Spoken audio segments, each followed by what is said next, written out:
এর মধ্যে যদি 60 জন সাহিত্য রচনা করে, তাহলেও আমি মনে করি এই আমাদের যে গুণীদেরকে আমরা ফেলে এসেছি, যারা আমাদেরকে ছেড়ে চলে গিয়েছেন, তাদেরকে ছাড়িয়ে যাওয়া সম্ভব। আর দ্বিতীয়ত, আপনারা জানেন গতকাল ঢাকা বিশ্ববিদ্যালয়ের একটি বাসে কিছু সন্ত্রাসী হামলা চালিয়েছিল নারায়ণগঞ্জে। সেটা নিয়ে আমাদের খুব ব্যস্ততা থাকার কারণে আমাদের ডাকসুর সবাই সেটা নিয়ে ইনভলভ ছিলাম। প্রায় সেটা সমাধান করতে করতে প্রায় আমাদের ক্যাম্পাসে আসতে আসতে ভোর 4টা বাজছে। আমরা কেউ রাতে খাওয়া দাওয়া করিনি এবং খাওয়া দাওয়া করে ঘুমাতে ঘুমাতে ভোর 5টা বেজেছে। যে কারণে এখানে ডাকসু বিপির আসার কথা ছিল, ডাকসু জিএসএর আসার কথা ছিল, তারা কেউ উপস্থিত হতে পারেন নাই এবং এই জন্য তারা আপনাদের সবার কাছে আন্তরিকভাবে দুঃখ প্রকাশ করেছেন। আমরা আশা করি তাদেরকে অন্য কোনো ক্লাসে বা অন্য কোনো মাধ্যমে আমরা তাদেরকে এখানে সম্পৃক্ত করতে পারবো।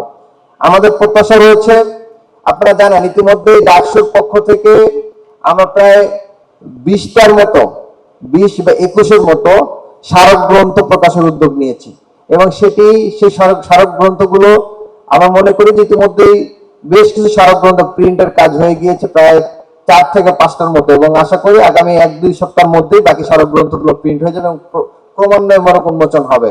এবং আপনারা যারা এখানে প্রশিক্ষণ নেবেন, আপনাদের মধ্য থেকে আমাদের প্রত্যাশা রয়েছে আপনারা লিখবেন এবং আপনাদের লেখা নিয়ে আমরা জানি না আমাদের যে সর্বশেষ মেয়াদ আমাদের সাথে 16 সেপ্টেম্বর শেষ হবে আনুষ্ঠানিকভাবে, এরপর 3 মাস বাড়াতে পারে, কিন্তু আমরা সেই বাড়ার দিকে যাব না, আমরা নির্বাচন চাইবো। তো এর মধ্যে যদি সময়ের সাথে আমাদের কুলায়, তাহলে আপনাদের যারা এখান থেকে প্রশিক্ষণ নিচ্ছেন তাদের লেখনী নিয়ে আমরা একটি স্মারক গ্রন্থ বের করার চেষ্টা করব এবং এর মাধ্যমে একটা স্থায়ী কাজ হবে এবং আপনাদের যে চর্চাটা, সেই চর্চাটা আরো শক্তিশালী হবে। আমাদের প্রত্যাশা ছিল যে আমরা শুক্র শনি 2 দিন করে আগামী 1 মাস 8টা ক্লাসের ব্যবস্থা করব। এখানে আমরা আলাপ করছিলাম যে আমাদের যেহেতু বেশ কিছু সীমাবদ্ধতা রয়েছে। প্রথমত, যে কোনো প্রশিক্ষণের ক্ষেত্রে সবার আগ্রহ থাকে যে আমি এটা নিতে চাই, কিন্তু পরবর্তীতে দেখা যায় যে নানা ব্যস্ততার কারণে কারো ক্লাস থাকে, কারো টিউশনে থাকে, কারো ফ্যামিলিগত ব্যস্ততা থাকে, শুক্রবার হইলে পারিবারিক অনুষ্ঠান থাকে, শনিবার একদিন বন্ধ, ঘুরতে যায়, সব মিলিয়ে এত দূর এসে ক্লাস করা অনেক কঠিন। আবার অনেকের গার্লফ্রেন্ড বয়ফ্রেন্ডকে সময় দিতে হয়, এটা অনেক কঠিন। সেই জায়গা থেকে আমরা চিন্তা করতেছি যে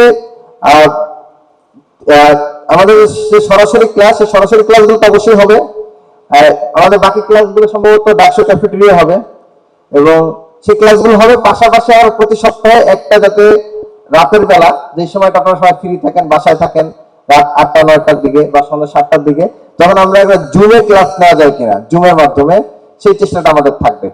তাতে আজকে যারা অনেকেই পরীক্ষার কারণে বিভিন্ন ব্যস্ততার কারণে উপস্থিত হতে পারে নাই, যাতায়াতের সমস্যার কারণে উপস্থিত হতে পারে নাই, তাদের সেই সংকটটা কেটে যাবে।